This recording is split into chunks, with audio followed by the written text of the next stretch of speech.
Romans 3.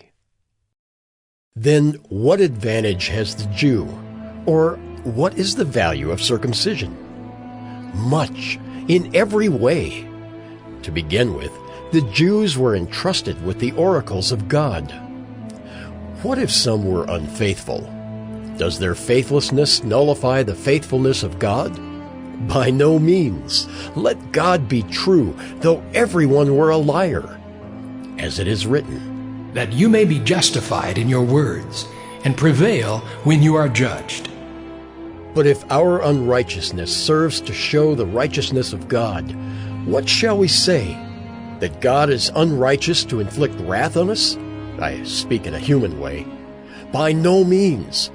For then how could God judge the world? But if through my lie God's truth abounds to his glory, why am I still being condemned as a sinner? And why not do evil that good may come? As some people slanderously charge us with saying, their condemnation is just. What then? Are we Jews any better off? No, not at all. For we have already charged that all, both Jews and Greeks, are under sin, as it is written. None is righteous, no, not one. No one understands. No one seeks for God. All have turned aside. Together they have become worthless. No one does good, not even one. Their throat is an open grave. They use their tongues to deceive. The venom of asps is under their lips.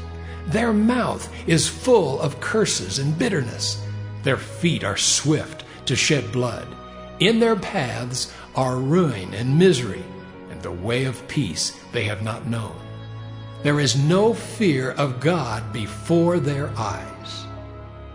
Now, we know that whatever the law says, it speaks to those who are under the law, so that every mouth may be stopped, and the whole world may be held accountable to God.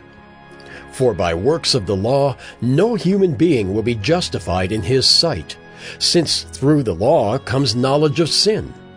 But now the righteousness of God has been manifested apart from the law. Although the law and the prophets bear witness to it, the righteousness of God through faith in Jesus Christ for all who believe. For there is no distinction, for all have sinned and fall short of the glory of God, and are justified by his grace as a gift, through the redemption that is in Christ Jesus, whom God put forward as a propitiation by his blood, to be received by faith. This was to show God's righteousness, because in his divine forbearance he had passed over former sins. It was to show his righteousness at the present time, so that he might be just and the justifier of the one who has faith in Jesus. Then what becomes of our boasting? It is excluded. By what kind of law? By a law of works? No, but by the law of faith. For we hold that one is justified by faith apart from works of the law.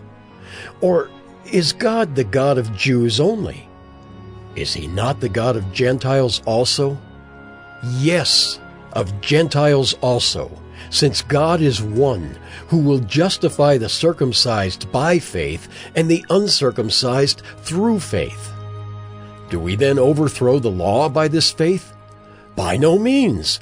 On the contrary, we uphold the law.